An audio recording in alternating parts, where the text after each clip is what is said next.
Question for you. It's kind of like the trolley question. Let's say that a person is stabbed with a very long knife, like a 15-inch knife. I mean, it's clear from the get-go that if this person doesn't get medical attention immediately, they're gonna die from their injuries. It's that long of a knife. So they get rushed to the hospital. But at this hospital, the doctor that's supposed to save their lives puts them on the operating table, yanks out their knife without a care in the world, and just watches them bleed out. Whispers in the patient's ear, walk it off, you'll be fine. If that person on the table ends up dying, who do you think is the killer? The person that stabbed them or the doctor that did everything to make sure that they did not survive? Or both? Has that happened? That's kind of wild. Basically, it happens in this case. Not, you'll see. It's not the same series of events, but you can see the clear killer, you can see the doctor, you can see everyone in this one. The police had given Sora's mom a very strange request. Imagine the police call you and they're like, hey, I need you to go to the store and buy me a box of crayons for the investigation. You're like, okay, that's really weird, but if it's gonna help with the investigation, obviously you're gonna do it, right? So Sora's mom goes to the store and she's picking up a box with the most color of crayons, like the most variety of colors for her 30-year-old daughter who is with the investigators right now. She's thinking, okay, maybe this is gonna be the end. They're gonna ask for this one more thing and everything will blow over and I can have my daughter back. Her daughter had been through enough. Sora had gotten out of the psych ward at the hospital recently, and hopefully when all of this is over, she would be on the path to healing. So she brings this little box of crayons to the police station, and she watches as the investigator rips them from her hands, throws them on the desk in front of her daughter Sora. Here, take these, and draw it. Excuse me? He threw her a sheet of A4 paper and a ruler. You're saying he assaulted you? He's saying he didn't assault you. You have no proof, so prove it. Draw his private parts. No freaking way. If you can draw it identically to his real-life private parts, we'll investigate him further. So make sure you get it perfect, though, in terms of length and in width in millimeters. We want it precise. Oh, and the color. Your mom brought you some crayons. So if this truly happened to you, you should be able to draw it from memory. Unless you're lying about it. You're being for real? I'm being for real. This is what police said. In South Korea, yeah. Yeah. Sora is kind of glancing around the station, the same exact reaction as us, I'm sure. I'm sorry, more visceral, I'm sure, but in the sense of like, okay, is someone gonna pop out and be like, just kidding, we're gonna put them in jail for what they did, don't worry. Is this some sort of sick joke? Nobody popped out. Sora would end up grabbing those crayons despite re-traumatizing herself to the torture that she endured for the past 3 months. And she thought, if I just do this one thing, the police are gonna take me seriously. They're gonna know that I'm not lying, right? Instead, what happened was, when she was done drawing, another detective came up to her and said, hey, take off your hat. I wanna see the face of the girl who slept with 12 people. She was assaulted by 12 people. Another officer said to her, you were assaulted by 12 people? Well, you look strong. Why are you acting like that over 12 people?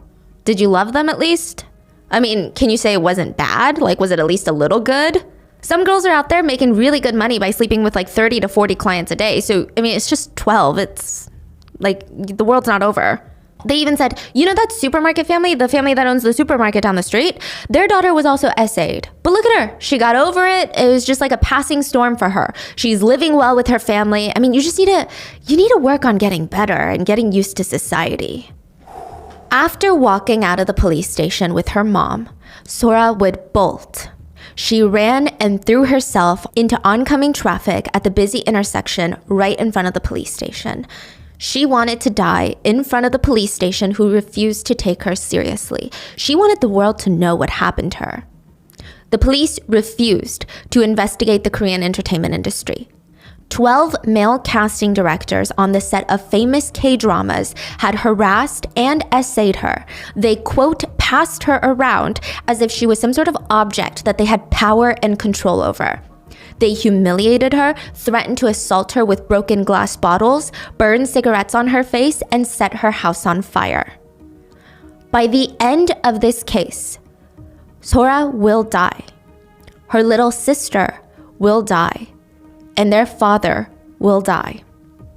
And the perpetrators are still working in the Korean entertainment industry.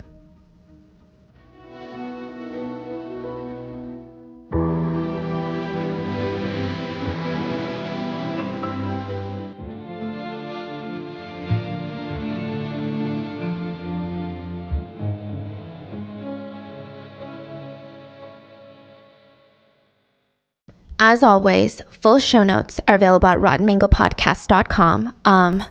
It's a very weird time to bring this up, but I do want to briefly mention that I am very grateful for the people that we work with on the Rotten Mango team. I mean, the amount of passion and dedication that they approach just every single case and every single story with is incredible, and I feel so lucky to have this team, and we're still growing and learning every day. But for today's case, one of our researchers who's based in Korea was actually able to connect with the victim's mother. They met in person, they shared a cake together. We didn't want to push her to talk to us about anything in particular. Our researcher didn't show up with a list of questions. We just wanted her to feel comfortable, and I think even just for one of us to be in her presence and to see the pain that she very bravely carries around with her, and just to get further insight on what her fight for justice has been like, it's given us a profound understanding of this case. And yeah. So her name is Mrs. Chang, but we're going to call her Mrs. Yang because they're the Yang family, and I want it to be a little bit easier to understand. But please leave some supportive comments, as we're going to be translating a lot of the comments into Korean for her to get some strength from you guys. I just want her to know that we're thinking of her all the way in America. Oh, also she has a YouTube channel where she posts updates on the case. Wow. Yeah, and she's a one-man show. She does one-woman protest. She runs her YouTube channel by herself. I'm going to link that in the description, so please go show your support there too. I think it would mean the world. So with that being said, let's get into it. The morning of August 28th, 2009, Mrs. Yang, so Sora's mom and Sora, they were touring homes for the family. So it was going to be Mr. and Mrs. Yang, Sora, and her little sister Sojung. Sora was no longer working on the sets of K-dramas. It's not something that they would ever bring up in the house, though. And Mrs. Yang was just really proud of her for this new direction that she was going in.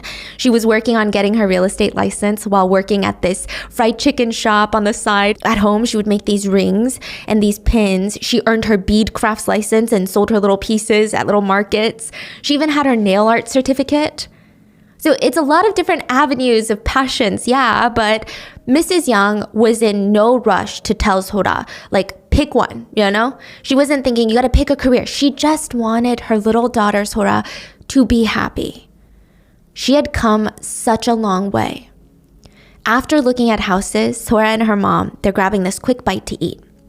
So here is Sora putting food on her mom's spoon, urging her like, eat, Oma, making sure that her mom is getting a variety of all the side dishes, of all the greens, of all the nutrients. And it used to be the other way around. Mrs. Yang used to be the one that was always making sure that Sora was eating, even preparing all of her favorite foods to try and get her to take another bite. Probably the most vivid memory that Mrs. Yang had was like 3-4 years ago. She was so excited to see Sora that day. She wanted to bring her all of her favorite dishes. So she woke up early in the morning, went to the market, picked out the freshest fruits. She inspected every single berry to make sure none of them were bruised or smushed or squashed. She picked the apples, and she knows which ones are going to be crisp and sweet. Like after 30 years of being a mom, she's a professional at this. Then she rushes to a few local bakeries, asking, do you have fresh batches of this bread? This was Sora's favorite. And lastly, she timed everything perfectly. She was going to see Sora at, let's say, 1 p.m. She found a chicken shop nearby. She was going to go and pick up the fried chicken at 12:45 p.m. So by the time that she rushes to Sora, the chicken would still be crispy and hot. And Mrs. Yang remembers setting out all the food on the table. Hurry, hurry, eat while it's still hot. Come on, it's your favorite chicken. Here, eat the wing, it's your favorite. And she's putting food onto Sora's plate. And Sora was just picking at it in her hospital gown. The ones that they give all the psych ward patients. And Mrs. Yang is just sitting there anxiously waiting for her to say something, anything. Sora looks at her and says, Mom, I think I was raped. Mrs. Yang is like, okay, let me fight this memory out of my head. It is not something she wants to think about anymore. She wants to focus on Sora being healthy. I mean, it's been 4 years since that fateful day, and Sora has been getting better, right? And they're looking at houses, they're going out to lunch together, and then snap. After looking at houses together and grabbing a quick bite, as they're walking down the street, Mrs. Yang's slipper strap snapped. Like her little flip-flop snapped. And there was just something about that day. It felt like some sort of bad omen. And so Mrs. Yang grabs Sora's hand, starts dragging her broken slipper across the pavement, half walking, half sliding to the nearest shoe store. And she looks at her daughter and says, National Treasure. That's her nickname for her. Let's make it a shopping trip. Okay, let's both pick out a pair of shoes while we're there. So you pick a cute pair and I'll pick a cute pair. Mrs. Yang chose a pair of yellow slippers. Sora chose silver ones that were very sparkly. And as they're checking out, Sora looked at her mom and said, Mom, if I don't wear these, are they your style? Would you ever wear these? Sora's mom thought it was kind of an odd question to ask, like, honey, we have very different feet sizes. How could I wear your slippers? Okay. After buying the new shoes, Sora told her mom, I just need to run by the house real quick and feed the dog. Mrs. Yang had a few other errands to run first, so she says, okay, be safe. And she watched her daughter walk off. Sora would never wear the silver shoes. She walked directly home and jumped from the 18th floor of their apartment building in Seoul. She left a note that read, I was their sexual toy. Death is the only way to live. When Sora's mom heard of her eldest daughter's death, she was so shocked she didn't even cry. She felt like she was in a trance. She wasn't even in her own body. I mean, the first night in the house without Sora, Mrs. Yang just stared at the silver shoes that she would never get to wear, and she thought to herself, I should have felt something was strange when my shoe strap broke. And she blamed herself. She said, why didn't I know? Why didn't I know anything, even though she's my daughter? In Korea, there are some gifts that are avoided for superstitious reasons. I was always taught by my parents that when I give someone a watch, they have to at least give me $1. Because now it's no longer a gift and it's an exchange of goods. Because a gift of a watch or a symbol of time is a very bad luck. It's like I'm telling the person I'm gifting it to. So in Chinese, yes, gift a watch is 送钟. It pronounced exactly like seeing someone's death. Like someone died, you take Witness. them to 送钟, like through the whole process of that. That's why the words they pronounce exactly the same. That's why you can't give that. Wow. Okay. So I was always taught by my parents, it's like you're giving a symbol of like your time is running out. It's like a reminder, right? When I gifted my parents all watches for their 60th birthday, they both wired me like $1 because I was in LA. And you're not supposed to gift empty wallets. So if you want to buy your girlfriend a wallet, you have to put at least $1 or $5 in there. Because if you give someone an empty wallet, you're wishing them a future of emptiness financially. And shoes, if you gift someone shoes, it's also customary for them to give you $1 because shoes represent the end of a relationship. Usually in romantic partnerships, it's a breakup. It means that you wish the person would walk away from you. Sora's mom felt like she should have known better. And I think a mother's guilt is so painful to witness because how can you tell a mom that it's not their fault? Most moms feel responsible for anything and everything that happens to their kid. So yeah, Sora's mom was sitting there staring at the silver slippers, wondering of all the ways that she might have been able to prevent this, not knowing that 6 days later, her youngest daughter would also be gone. In a single week, she would lose all her children. As a mom, Mrs. Yang probably spent a fortune on shoes. She was never really upset by it though. So, as kids age, they outgrow their shoes. We're going through the same thing right now with our nieces, constantly outgrowing clothes, shoes. I mean, it never lasts. They'll get a fresh pair for Christmas and before you know it, their feet have grown so much that you can't even force it into the shoe. And it's frustrating because my sister is like, man, these shoes are practically brand new. It's like there's not even wear and tear. Sora never had that experience. Sora would be running through town with friends, laps around the playground, up and down the neighborhood, up and down the stairs. Her shoes, the soles would be falling out before her feet even outgrew them. And Mrs. Yang never complained. She loved every single aspect of being a mom. Like when Sora had turned 100 days old, this is a really big deal in Korean families. It's called the pege. Mrs. Yang stayed up all night making 100 red bean rice cakes and handing them out to her neighbors. Nobody really does this anymore. It's really time consuming and people just think it's one of those old traditions, right, back in the day. But it's supposed to be for good luck. And Mrs. Yang was like, I'm going to do anything for my kids. And I think it worked. I mean, it really worked. So by the time that Sora is 4, she's basically using all of the big words in Korean. She was even going to an English school, a Hanja Academy, I think is what it's called. Chinese, traditional Chinese words. Yes, the Chinese characters, right? Academies. In kindergarten, she was like the little librarian of her class. She would read books to her classmates that couldn't read yet. After school, she would take taekwondo lessons, then it turned into piano lessons. So like, I don't know, can you really tell me the rice cakes didn't work? I'm just kidding. You know, it's good parenting. But Sora was just really a unique case. Her IQ was tested later to be 157, which is considered highly, highly, highly gifted. Wow. To put it into perspective just how smart Sora was, one of Sora's teachers approached Sora's mom one day and said, this teacher's a little bit of a superstitious lady, which who's not these days. And she said, "Can I ask for Sora's exact date and time of birth? My daughter-in-law is giving birth, and if we can try to plan a C-section for the exact time that Sora was born, I would very much like that." Implying that Sora was developing so quickly. And this is a teacher who's seen generations of kids come through. She's like, there must be something in the birth charts. Something, because this is crazy. So as Sora's growing older, she actually grew more into this very reserved intellectual type. She would spend most of her time head buried in a textbook. She was never late to a single class. Perfect attendance. Even later in college, when a lot of girls were finally out of the control of their parents' homes, they want to like experiment with the way that they dress, their makeup, their hair. Sora is like t-shirt, jeans, let me just get through my studies. But back when Sora was 4, Mrs. Yang had given birth to Sojong. And she was the opposite of Sora. And I'm laughing because it kind of reminds me of me and my sister. She could not sit down to study. She would be dancing all over the house, stepping on Sora's homework. I mean, when she finally burned off all the energy, she would knock out. She would just be dead asleep on the couch. You could not move her until the very next morning. And she would literally be doing her homework during breakfast and on the bus on Sora's back because she just was not studious. She was like this free spirit of the family. She wanted to just explore, and she would secretly bring home stray cats and dogs. Imagine you come home after a long day of work and you just hear meow.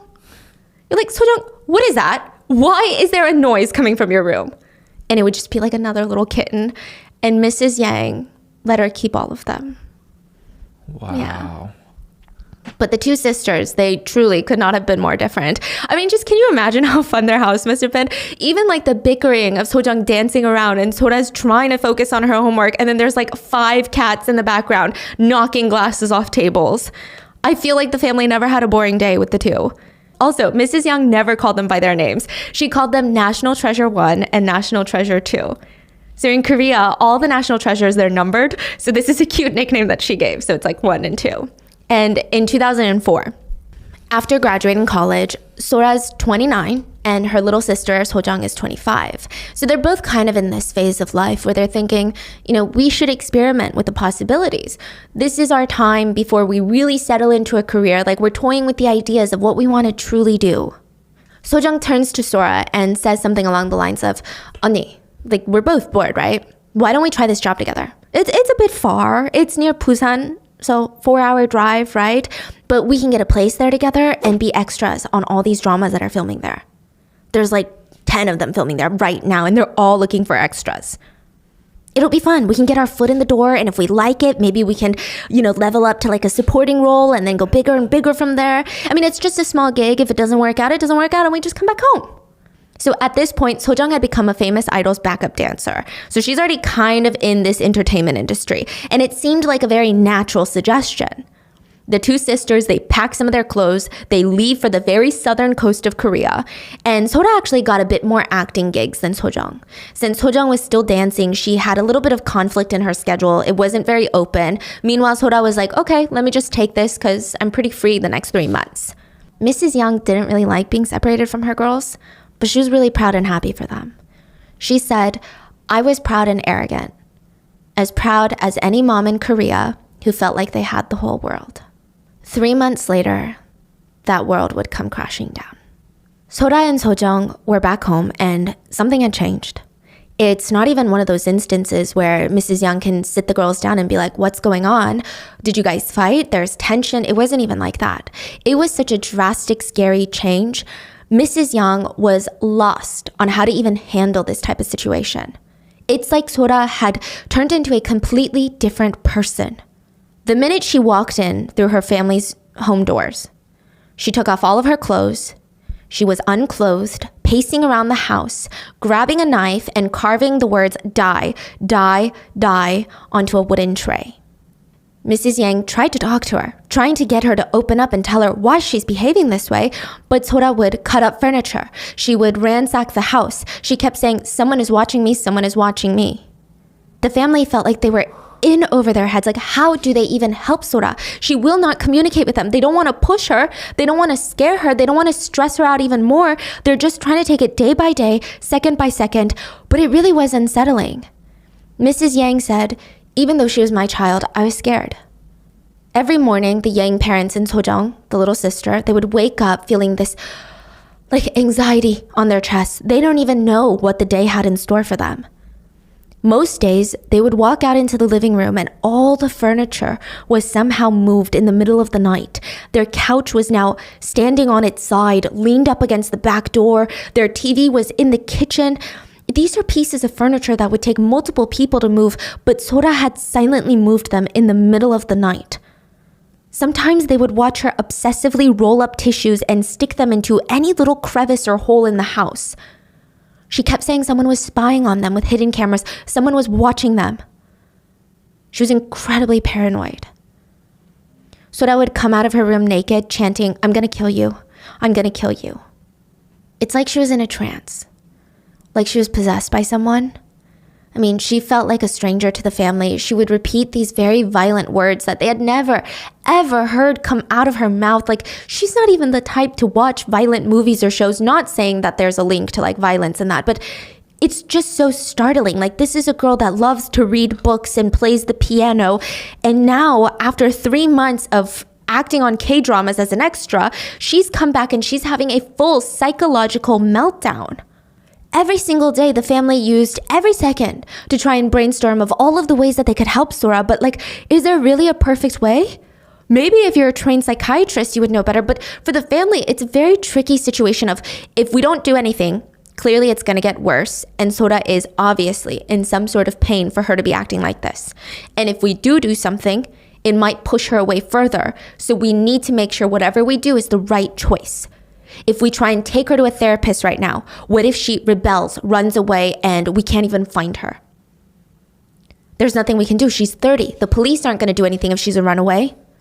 Sora's behavior would only get more alarming. She would be sitting down, staring at a wall, when her phone would ring. She would get angry and tell her mom, I have to go to a shoot. I'm going to go to a shoot. I have to go. She would bolt out the door before her mom can even stop her, before anyone can stop her, because they clearly don't want to let her out of the house. And for days, she would be missing, and the family would try and reach out to her, calling around, asking if anyone had seen her, trying to get in contact with her because they're so worried.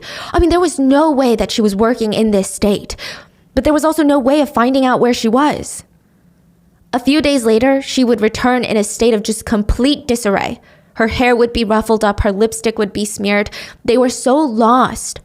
How is this the same Sora that we knew for the past 30 years? 30, not even like 5, 30 years. Like, this is her whole lifetime, and just she's, with the snap of a finger, a completely different person. And then one day, Sora tried to physically attack her younger sister, Sojong. All the nurses on that hospital floor knew who Mrs. Yang was. She had been at the hospital every day for the past week. Every single day she'd been there. She would walk in, she would head straight for the steel doors of the waiting room, but instead of pulling on the handle, she would sit near the doors, tilt her head down, and silently cry. Sometimes she did this for an hour. Sometimes it felt like she was there all day, to the point where when she would get up, her legs would ache from sitting in the same position all day. She would have to grab the wall to support her as she walked out. She didn't ask the nurses if she could see her daughter. She knew the rules. For the first week, the hospital focuses on stabilizing psychiatric patients. They will not allow any visitors because they just don't know if the patient is going to have some sort of reaction to that person or some sort of reaction to anything that they say. They're trying to avoid taking 1 step forward and 5 steps back. But for 7 days, Mrs. Yang sat there every single day, knowing that she would not be able to see her daughter. She's not even trying to.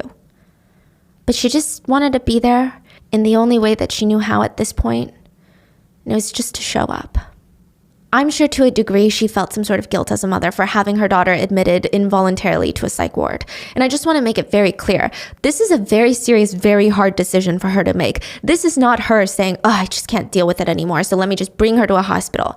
This was arguably the best choice that Mrs. Yang had at her disposal. She can't bring Sora to a therapist, even if they can force her to sit through a session after an hour. What? They all go back home? And everyone just hopes that Sora doesn't run away or doesn't try to kill Sojong again? Mrs. Yang was just desperate to help both of her kids. And so when the 8th day came, she went and bought Sora's favorite chicken and all of her fruits and all of her favorite bang, her bread, and she anxiously set up in the waiting room. She spent the entire day getting ready for this moment. It was in November, so she was even like hugging the chicken close to her to keep it warm as she ran to the hospital. And she's telling her daughter, like, eat while it's still hot. Moms always say this, but Mrs. Yang said, I know it's my kid, but she's so beautiful that day. So pretty, but also so sad. It was like in the waiting room, she said this dark cloud was just hanging directly over Sora, and it looked like it was following her around, and she just wants to like break up the cloud on top of her, but there's no way she can do that. So Sora is just poking around at her food, and she says, Mom, yes, I think I was right. Mrs. Yang sat, completely frozen, while her oldest daughter, her national treasure number 1, cried and told her the horrible things that 12 men had done to her. By the time Sora was done sharing her story, the chicken had gone cold, and Mrs. Yang's heart shattered in 1,000 different sharp, jagged pieces that felt like they were ripping into her from the inside. She felt, as a mother, just pure, unadulterated rage. Through Mrs. Yang's patience and encouragement, Sora starts to trust the medical staff. Sora would tell them bits and pieces of everything that's happened. She would call her mom. Sometimes in the middle of the night, Sora couldn't sleep, and she would ask the nurse for a phone, and she would call her mom and tell her everything in bits and pieces over the phone. Mrs. Yang quit her job to be there at any given time, any given hour for her daughter. Whatever her baby needed, she was going to do it. Mrs. Yang constantly met up with the doctors in charge of Sora's care. They informed her that Sora had contracted chlamydia, which is a bacterial STD. Thankfully, it's treatable and curable, but the part that worried the doctors was Sora was at a stage where it was very painful for her because of the chlamydia. There was pus that was exiting, and Sora did not register any of that pain nor any of that discomfort. It was like she was in a trance. She was out of her body. She could not feel the pain of her body. So while chlamydia was an issue that they're working on, it seemed like the more worrying problem on hand was she's showing just extreme symptoms of PTSD. Sora was assaulted, abused, humiliated, and potentially drugged for 3 months by 12 men. It wasn't at once, it wasn't a single event, but it was a consistent schedule of abuse. She did not speak out because they threatened to kill her, but more importantly to Sora, they threatened to do the same thing to Sora's little sister and then kill her. In Korea, I'm not sure the exact verbiage for these positions here in the US, but in Korea, they have something called extra directors. So it's not saying like, oh, this is an extra director, like another additional director, but they're like casting directors, but they don't work with casting the main crew. So they're not casting the main lead or the supporting roles, but they more so focus on casting a bunch of extras. You know, the scenes in the K-dramas where they're in a coffee shop, they need people in the background. Or when they're walking down the street, it can't be a ghost town. But they also can't use the same people in all the shots because what is the population of this town? Like 5 people, right? So they have to organize all of these different schedules, all of these different people to appear on set, be dressed in the same, like if the drama is set in winter, everyone's got to wear winter clothes. They got to know what positions to take, what kind of actions to do. And oftentimes, these extra directors are also in charge of the minors on set. Not all the time, but I think legally minors have to report to someone who knows all the child labor laws and follows the specific regulations that the government has set. And for some reason, it often falls on these positions. So these extra directors, they will often have assistants, supporting directors underneath them, managers, as well as production managers that work below them. Just for simplicity's sake, we're going to call all of the positions casting directors. They all have immense superiority over Sora and the extras on set. They're like top of the food chain. They have the power to take away jobs and to create them. So moving forward, I'm just going to be using the word allegedly. It is in my personal deep opinion and feeling that these men are absolutely guilty. But since there has been no official conviction, I will be using the word allegedly because it seems like these, in my personal opinion, nasty scum of the earth pigs are very, very lawsuit happy. Yeah. The predators have been named in an article that I will also link in the show notes. The series of assaults is said to have been triggered by a casting director by the name of Lee Taek-soo. Now, since he has since changed his name to Lee Young-gwang, I'm going to call him Lee Young-gwang so that we know his real name, right? He was working at the World Casting Net company in 2004. He was Sora's director on set for one of these dramas. And allegedly, he wanted to impress his boss by committing crimes. And allegedly, he drugged Sora's coffee and gave Sora to his boss as a gift. I don't know what happened there. I don't know if the boss was like, what's wrong with this kid? I mean, apparently not because he wasn't fired. Or if the boss did something to Sora, I don't know. But this seems to have been some sort of starting point to everything. Because after work one day, it seems that the Lee guy, that Director Lee would initiate a 회식 of sorts. And a 회식 is when all the managers and the subordinates, they go out to eat and they primarily drink after work. This is off the clock hours. You do not get paid for these gatherings. And if you're not one of the managers, it's literal hell. You have to sit there and laugh at all their unfunny jokes while you pour their drinks as if you are not just as qualified, if not more qualified, to do their goddamn jobs better than they can. I feel it's probably the bane of existence for most working women. If you go and you do what is asked of you, it is humiliating, it is degrading, it is oftentimes dangerous. These managers will force female subordinates to drink without concern for their well-being or safety. I mean, just even the principle of it is like, why am I here pouring you a shot of soju and laughing at your stupid jokes and complimenting you when everyone in the office knows that you are a blubbering, power-tripping idiot that doesn't know how to do anything correctly? And if you don't pour these egotistical managers their drinks, you risk the chance of never getting promoted because now the managers will tell their superiors that you're, quote, difficult to work with and you don't have the drive or the team spirit. It's alleged that Sora was at one of these events when she became very, very drunk. Now, this is where I want to preface something. I think if anyone thinks, even for a split second, well, why was she so drunk? I think that would be a very good moment of self-reflection, and I would like to assist in that self-reflection. Firstly, if Sora or anyone that you were out with, like let's say someone you're out with, whether it's a work colleague or a friend, if they're that drunk, yeah, you could be like, maybe they shouldn't have gotten that drunk. But the human decency aspect is you just want to get that person home safely. That's it. That's the only thing you care about in that moment. You're not thinking, why are they so drunk? You're like, okay, let me make sure that you don't lay on your back so you don't choke on your own vomit. And let me make sure that no predator gets to you. That's going to be the main thing to think about. Secondly, there are allegations and suspicions that Sora was roofied during these team building meetings. Sora was said to have not been much of a drinker, and when she did drink, she knew her limits really, really well. I can kind of resonate with that because you think it would be the other way, like, oh, if you don't drink, you shouldn't know your limits. But as someone who doesn't drink often, I'm like, okay, I know I'm okay with like one glass of wine. And then I'm like, everything after that is a hard limit, you know?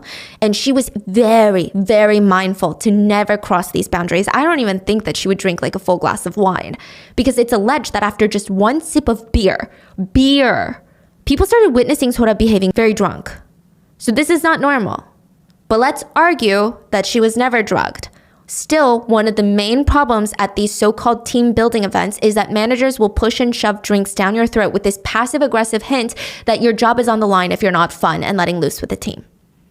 So either way, I don't think that we should blame Sora at all. Ultimately, what I'm trying to say is that it doesn't matter how drunk Sora was or wasn't. The night of August 10th, 2004, Sora was drunk and at around 2 a.m., Director Lee pulled her into a video room. This is already so shady. Video rooms in Korea are places where you can rent these small, tiny rooms that have like a love seat. It's like a tiny little couch.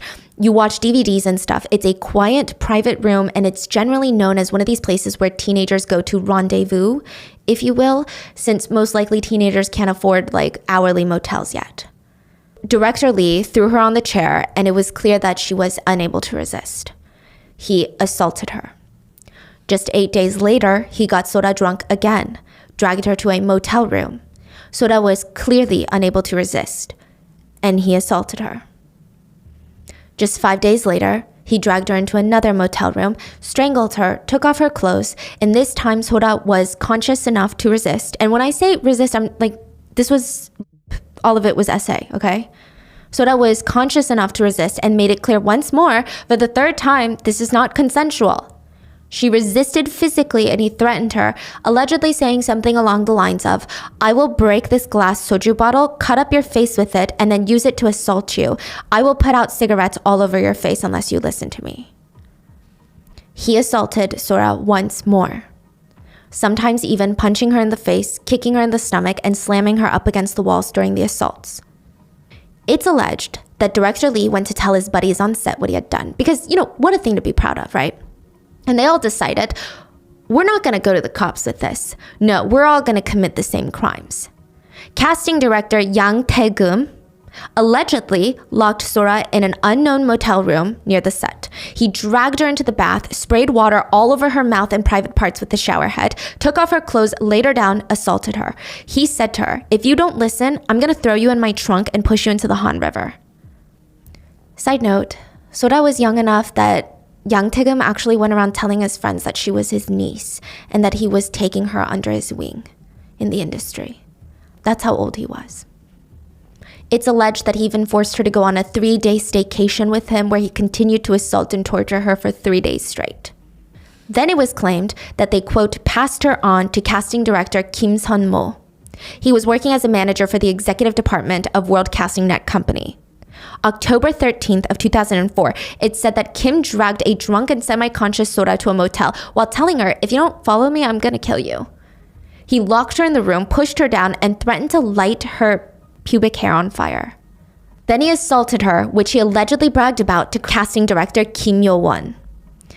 That's his new name, by the way. He also changed his name. It used to be Kim Do-hyun. He was also married at the time of the assault, this new casting director.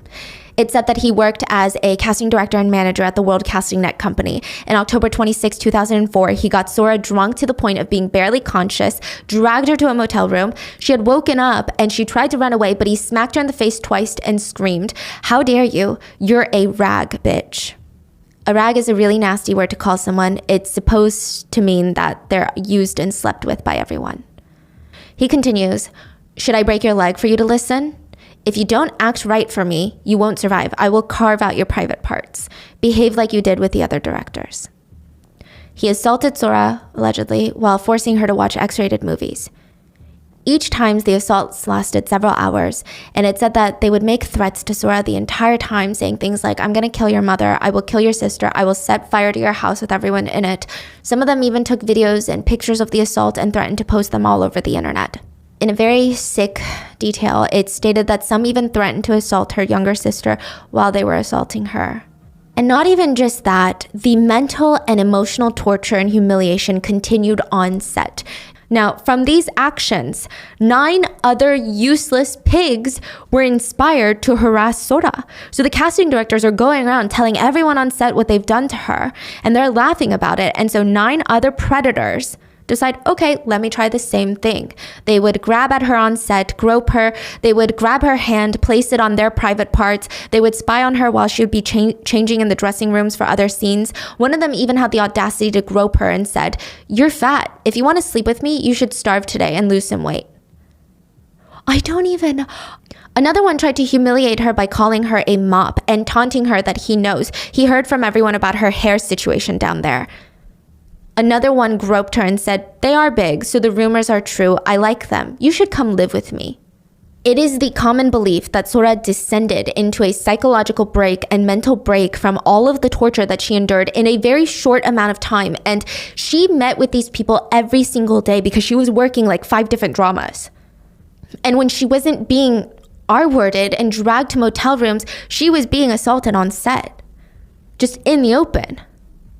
Like, even just researching makes me sick to my stomach. So I can't even, Sora tried everything that she could. And this is the heartbreaking part. And I can't help but feel like this intense amount of pure female rage. Because let me give you a brief timeline of events.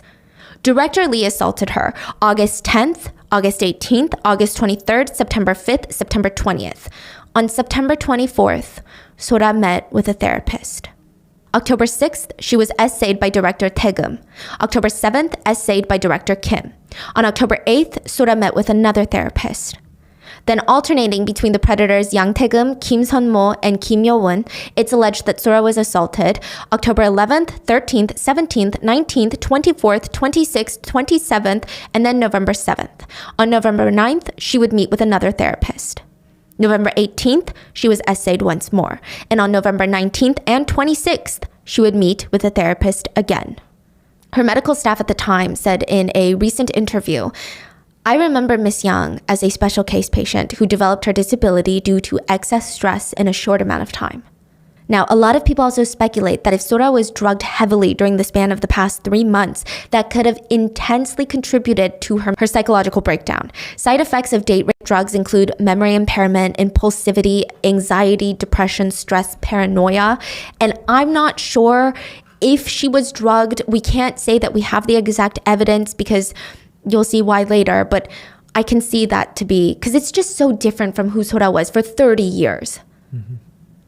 And I don't even know the exact words to describe how Sora's mom felt, but she still held out hope that Sora would recover. It's not going to be easy, she knows that, but we're going to do it as a family, and the police are going to get us justice. Sora is going to sue the perpetrators, make them pay for what they've done, and closure is going to be the first step to healing. In Korea at the time, the laws have since changed, but in Korea at the time, let's say you're walking down a street and you witness someone getting essayed in broad daylight. You cannot, as an eyewitness, report it to the police. What? Only the person being essayed can report to the police. Like, what do you mean? Like, I can't call police? You can call them, but you can't file a report. You can't, push into motion a series of events where the perpetrator, the R-worder, gets arrested. The police will be like, were you the one that was essayed? Okay, then all we can do is just kind of stand here. The victim has to be like, hey, I was essayed. Yeah. Let me tell you the sick reasoning behind why.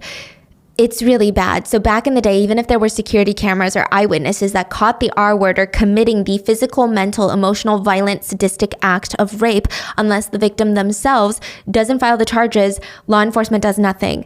And according to some brainless idiots back in the day, they said no one can really know what happens between a man and a woman in private.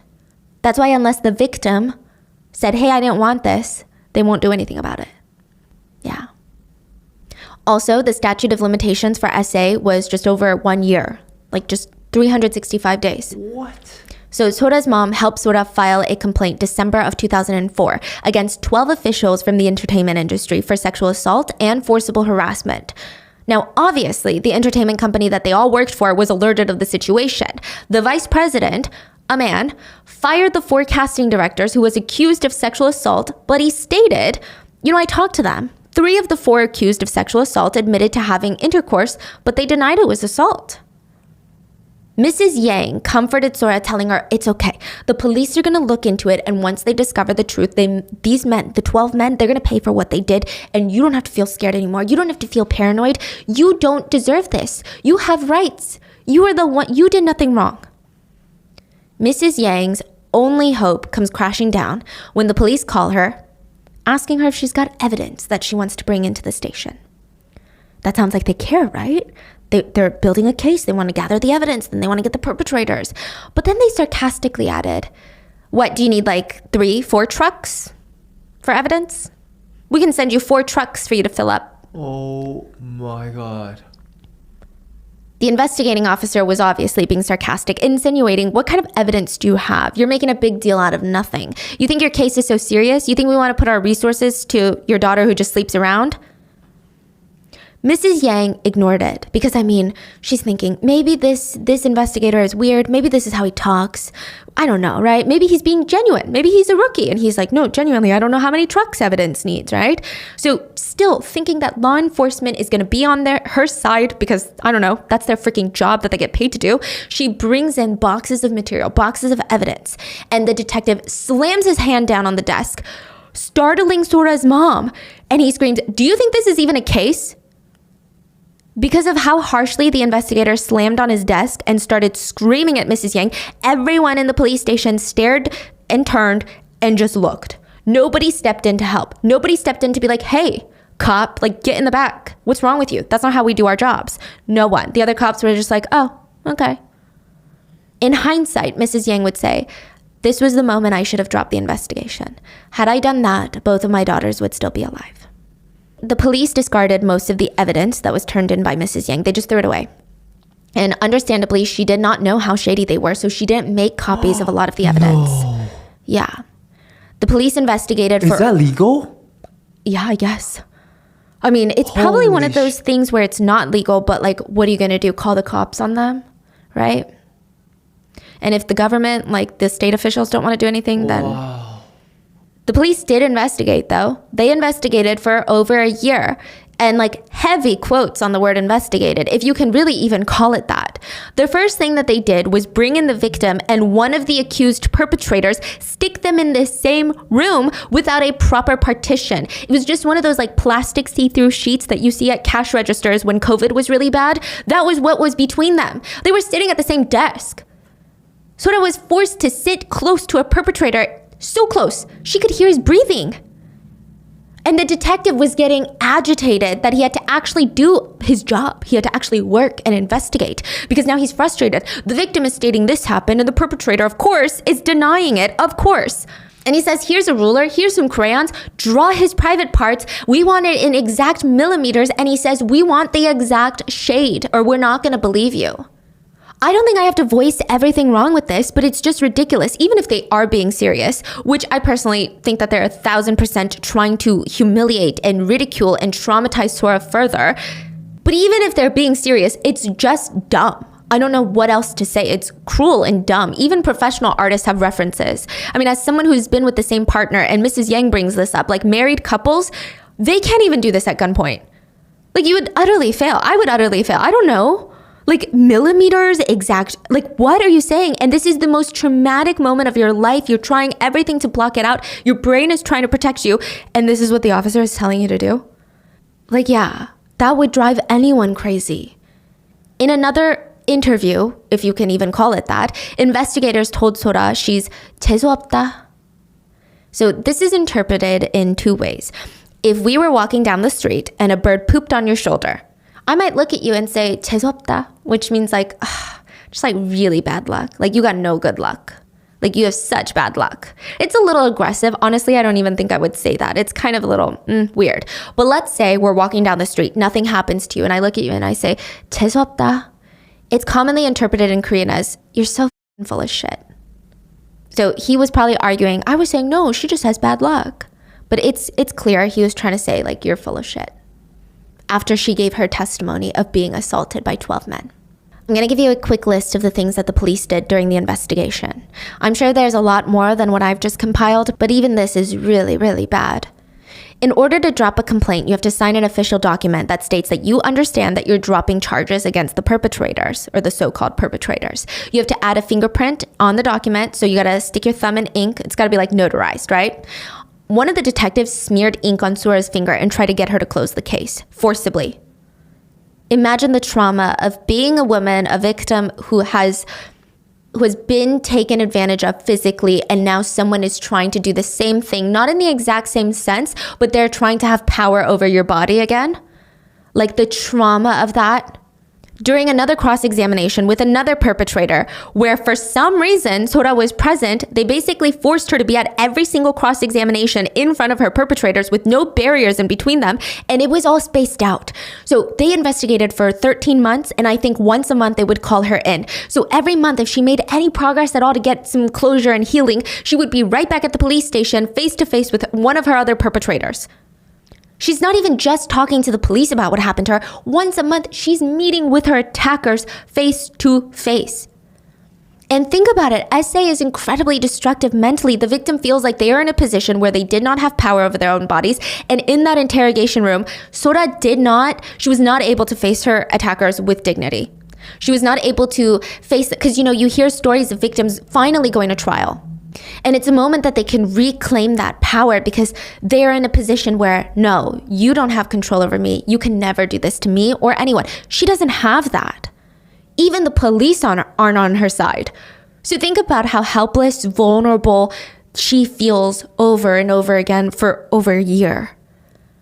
A lot of experts said that this type of trauma would have probably left her feeling like she had been essayed all over again once a month for a year after her traumatic 3 months by the same perpetrators. During one of the cross-examinations, the detective asked the perpetrator to describe the sexual acts that they engaged in because all the perpetrators admitted to what they did, but they tried to argue that it was consensual and she wanted it. The perpetrator described every single bit of the assault in great detail right in front of Sora and even made explicit noises to go along with it. Not once did the police stop him.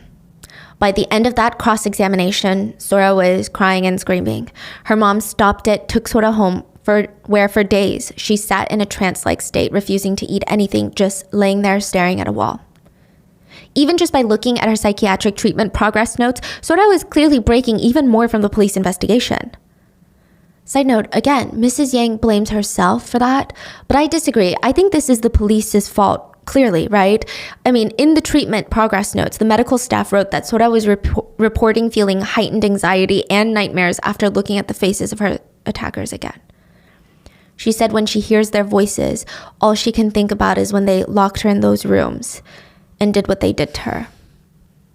I mean, clearly things are not going well. After yet another traumatic incident at the police station, Sora runs out, breaks free from her mom, and runs directly onto oncoming traffic right in front of the station. All Mrs. Yang could hear was her heart thumping in her ears and all the car tires screeching and cars honking, and thankfully, they were all able to stop in time. Sora survived. But it's just crazy. I think it's a global problem. Women and children are not being protected by law enforcement. SA crimes are not. It feels like the vast majority of law enforcement just do not care. In 1998 in South Korea, a crazy verdict was given on an SA case. A minor was R-worded by another minor. And the verdict of that trial, 1998. I know it sounds like a long time ago, but just think about this. The statement the judge gave was, the two parents of the two minors should let them get married. What? They were like, basically, they were insinuating that the victim's body was wasted since she was violently attacked by a criminal, so she should just marry the criminal and live the rest of her life in utter fear and trauma. What? Yeah. Because if you're not a virgin before you get married, it's going to be rough for you, was the sentiment. Court is dismissed. And just side tangent, okay? There is such a strong stigma around SA. I mean, if I told you a man had been physically assaulted, mentally and emotionally tortured, and the perpetrator had inflicted biological terrorism on his body, we would not ask that man, were you drunk, sir? Sir, what were you wearing? Your basketball shorts were a little short, sir. Are you sure you didn't want to be terrorized like that, sir? But that's what SA is. It's assault. And it should even be categorized as bioterrorism. She caught chlamydia from her assaulters because you can spread diseases into the population non-consensually and with force. That's literally biological terrorism. After witnessing how her daughter was treated by the police for being the victim of violent sexual crimes, Mrs. Yang asks us this question. Is this really a country where you can raise a daughter? The number 18 in Korean can also sound like a curse word. 18 is 18, right? Which I'm not going to say the curse word in Korean. It's a little aggressive, but just imagine 18, but instead of the P's, you have a soft B. And it can mean fuck you. In English, it seems a little more casual. In Korean, it's a lot more passionate. It's a little more aggressive, right? It's amplified. Now, the number 28 is said to also kind of sound like the word fucking in Korean. Sora jumped from the 18th floor of their apartment building on August 28th at 8:18 p.m. All the numbers lined up were 8:18, 28, 8:18. Sora chose that date specifically as a way to say fuck you to the world, fuck you to what the monsters did, and fuck you to the police that poured salt on her wounds and created new ones.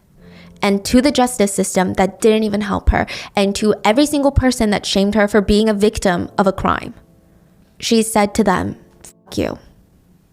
Mrs. Yang had to be tough for Sojung. She just lost her daughter, yes, but her youngest daughter just lost her older sister. Sojung was now 30. when Sora passed, and she just lived with this immense guilt. She cried to her mom that it was all her fault. She was the one that suggested the two go be extras on drama sets. She said if she hadn't done that, they would have never dipped their toes into the industry, and she would still be here. She would be smiling, alive, happy, healthy. And her mom told her, never think like that. Instead, let's focus all of our attention on the good moments we had before everything happened. So on the 6th night without Sora, Mrs. Yang and Sojung, they laid in bed together. They had a picture frame of Sora in between them.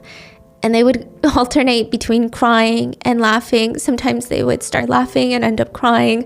And they were just reminiscing of all the little things that Sora would do. All of the ridiculous fights that they had gotten into that seemed like such a big deal at the time. They were borrowing each other's clothes. That's my pencil case. Mrs. Yang dozed off for a bit, and when she opened her eyes, Sojung was still wide awake. She didn't sleep at all that night. And she said, Mom, did Onni shower the day that she died? What do you mean, did she shower? I don't know what I'm thinking. Let's just all meet in 20 years, right? What does that mean? I guess if 20 years is too early, we can all be rejoined in like 30 years. Sojung got up and went to take a shower. She was in there for a very long time. That day, she would jump from the 13th floor of a building in Seoul. Her note to her mother read, Mom, I'm sorry, but I have to follow my sister. I just miss her so much. Mrs. Yang remembers that day with bitterness, not just because I'm sure it was one of the most traumatic, painful days that any single human could experience, but because she feels like she should have known something was going to happen. She says that she should have done something to try and stop it. She said, why didn't I think that my younger daughter would die too? Why didn't I save her life? About the shower comment, it felt like Sojung wanted to retrace her older sister's steps the day of. And I know the comments and questions feel strange in hindsight, and it's like, oh, didn't the mom notice that she was asking all these weird questions? But it's been 6 days since Sora passed. I don't think Sojung was displaying an abnormal amount of grief during that time. Imagine you just lose a family member. Your loved one is expressing grief and you're like, well, I don't know, you might try to do something, so let's stick you in a psych ward. Like, you wouldn't do that. That could be a new breaking point for that person. Mrs. Yang was just trying to be there for her kids. So on September 3rd, 2009, less than a week after Sora died, Sojung passed away, and Mrs. Yang's life was in pieces. And the back-to-back deaths of their 2 daughters deteriorated Mr. Yang's health. So apparently during Sora's fight for justice, Mr. Yang kind of faded in the background. He resorted to drinking a lot to try and forget his pain. He had a brain hemorrhage. He had been bedridden. He could not get back up. The stress and the toll of the drinking and all of that, he didn't recover well from his hemorrhage. Studies have shown that psychological pain has such a profound effect on healing that even hospitals don't even really know how to adequately address it. On November 2009, just 2 months after his youngest daughter's death, Mr. Yang would pass away too. And for a while, it felt like Mrs. Yang had no one, not even relatives. While Mrs. Yang wanted to put her life on the line and talk about the injustice that her family went through, her relatives were mad at her. Some of her own, closest siblings, they were saying, why are you making our family look bad? You're filling our family with problems. They're gone. There's nothing we can do to bring them back. For a while, Mrs. Yang kept quiet and she harbored all this anger and pain by herself. She lost 81 pounds. It was just so quiet when it was time to eat, and the air just felt so suffocatingly heavy. And she was just alone in that house. She went to all these doctors, got prescription pills. They were so strong that she ended up just sitting there drooling and crying at the wall.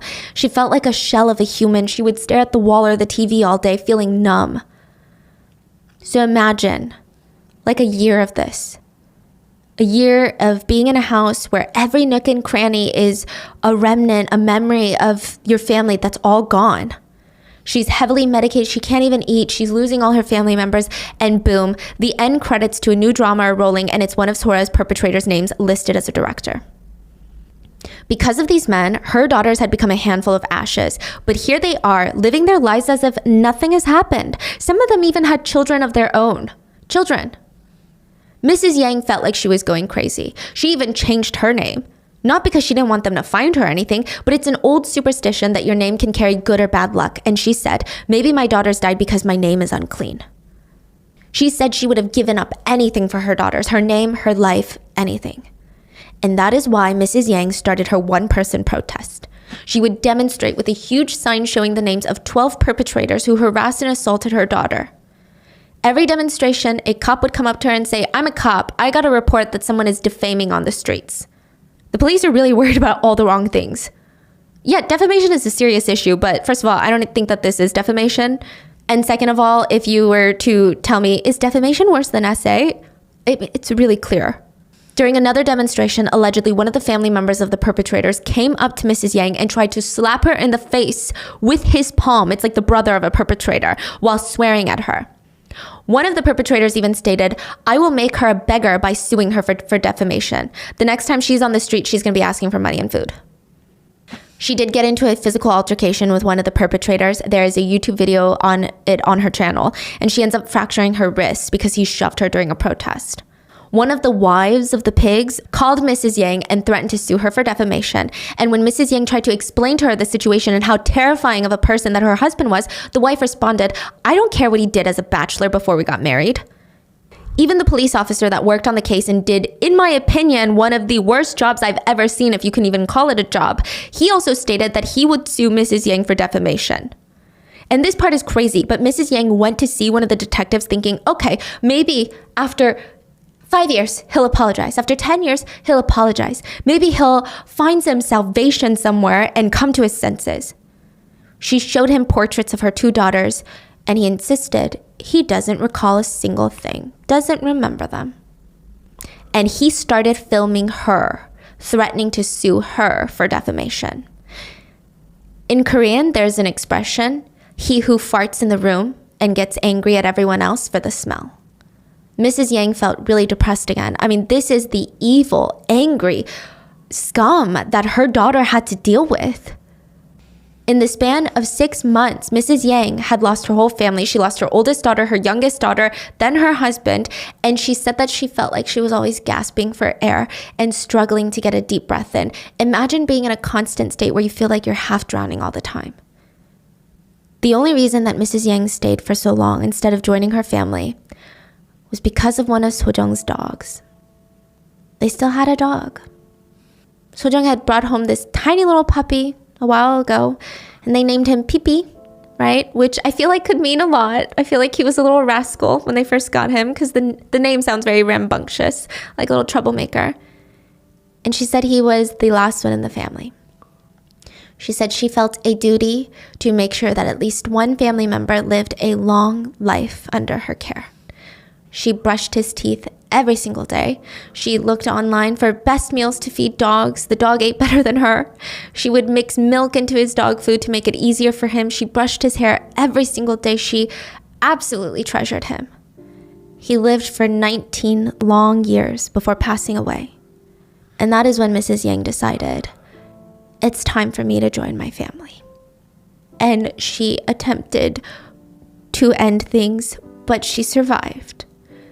And she said in that moment, all she remembered was Sojung telling her the day before when they were laying in bed together, before she passed, her youngest daughter told her, Mom, get your revenge. I think if anyone can do it, you can. You're strong. And so now, that is what she's doing.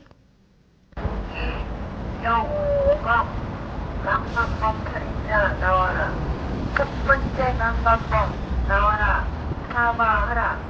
원문과 진, 이정왕.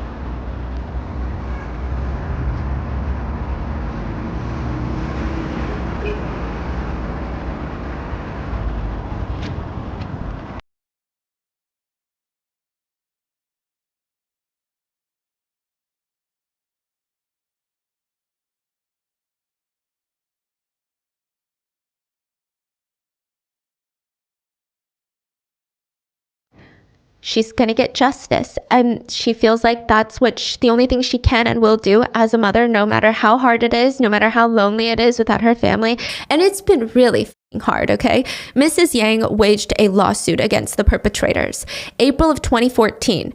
Now, there is a part of this that I couldn't bring up earlier because I wanted to be wary of people thinking this was some sort of argument against Sora, but during the 3 months of Sora's torture, Sora purchased a ton of, quote, gifts for one of the directors. Nike shoes, hats, tech gear, clothes, cameras, sunglasses, watch, even gifted one of the directors like $1,000 in cash. Now, this is a detail that I'm sure the perpetrators would love to spin and be like, oh, she had a crush on me. But it was very clear that Sora was threatened. She could not say no to these people. They threatened to cut up her face, light her family home on fire, kill her own family, and assault her younger sister. So yeah, I don't think she personally bought these items because she very much enjoyed the company of these scumbags. One of the directors was even threatening her, trying to get her to give him the deed to their family home. These were all alleged in the lawsuit, but Sora's mom's case would be dismissed because the statute of limitations had already passed. Now, remember how some of the perpetrators wanted to sue Mrs. Yang for defamation? Well, they did. They tried to sue her for over $100,000, stating that Mrs. Yang had ruined their reputations and made them lose out on work due to her one-person protests that she would do in front of their agencies. Yeah. They would also allege that Mrs. Yang was doing this all for money. Also, Mrs. Yang is in her 70s and she's a very beautiful person, and they tried to argue that she's trying to make money off her daughter's death and get plastic surgery, which I feel like tells us all we need to know about these pigs. Imagine your children pass because of SA and they're like, no, you're not doing this for justice. You're doing it because you want to look pretty. These are like caricatures of evil, disgusting villains. Also, they tried to argue that it was consensual and that they were just so attractive, and Sora even offered to pay for the motel fees herself. Thankfully, the judge dismissed, threw their lawsuits in the trash can where it belongs, and stated, I cannot help but feel deeply frustrated and sad at the disastrous failure of public power. As a person in charge of public power, I express my deep apology and sincere consolation to the mother. The judge read out a 2-page paper about the failure of justice and deemed Mrs. Yang not guilty in defaming the perpetrators. But still, the principle that they even filed defamation charges, she felt like the perpetrators were trying to kill her daughters twice. But Mrs. Yang's revenge had just begun. She wanted to reveal the inside story of the death of her 2 daughters to the world. I mean, she feels like she needs to. This is what her youngest daughter told her to do before she passed. She's doing this for her kids. She started a petition for the Blue House, which is like the White House of South Korea. As of March 2018, more than 200,000 people have signed the national petition to the Blue House demanding a reinvestigation into this case. Now, back in the day, if you got 200,000 signatures in 1 month, the Blue House would at least have to address that petition. That has since changed because of the new president. He doesn't even want to look at it. No way. Yeah, it's really bad. So she had 200,000 signatures. This was the 23rd Blue House petition that was formally addressed by the Blue House of South Korea. They said that they were going to reinvestigate. But in 2018, when the police began reinvestigating, the frustrating thing was because of how poorly the case was handled in the first place, in the first time when it actually happened, like right after, there wasn't a ton of evidence left over. Like I said, the police basically trashed everything. They ruined all shots at a proper investigation, then and in the future. The police commissioner even stated that because of the statute of limitations had passed and the complaint was withdrawn while Sora was alive, they said basically it looks like a reinvestigation won't be possible. Or at least they won't produce any results, really. Mrs. Yang said, I never dreamed that there would be 200,000 people. I thought it'd be incredible if we got 100,000 people to sign. I just want to thank everyone. I'm a small citizen with no power, and I want to thank everyone just for knowing. Thank you so much. I'm glad I'm alive. There is no way to repay even a little of what we wanted from our children. But 200,000 people now know, and I will keep going until 50 million people in Korea know everything, for as long as I live. The state offered to pay for her daughter's funerals. So August 28th, 2018, she held a joint funeral. Mrs. Yang said fuck you to the state for not doing anything. August 28th, 2018. She held a funeral, yeah. And of course, I can't conclude this episode without talking about the dark reality of the film industry. Mrs. Yang met with the ministers of state to try and get the men fired from their positions in the industry as casting directors. And one of them, the minister, sympathized with her but stated, "The system in our country and the police is that we focus on evidence." He apologized when Mrs. Yang started crying. She was devastated and she said, "3 people are dead. Isn't that evidence enough?" A lot of people echoed this sentiment. Moms came forward and said, when our daughters said they wanted to get into the industry, I would tell them, don't stay for too long though. That means something eventually happens to you. It's just a matter of time. An anonymous assistant performer said that working in the industry for the past 10 years, sexual harassment occurs frequently on sets, and everyone but the stars, like the lead and the supporting roles, everybody else, they have to hold their breaths on set and hope that it doesn't happen to them. A Yongjin committee survey revealed that only 1 out of 27 cases were dealt with legally. About half the cases were just swept under the rug so the victims wouldn't have to lose their livelihoods. 4 people sexually assaulted Sora. 9 people sexually harassed and assaulted her. 3 people physically assaulted Mrs. Yang when she tried to get justice for her daughter. They hit and shoved her down. 12 sexual predators and 3 violent criminals. And the tragedy is that as of right now, not a single person that played a role in this horrific case has been punished. Many of them are still working in the industry.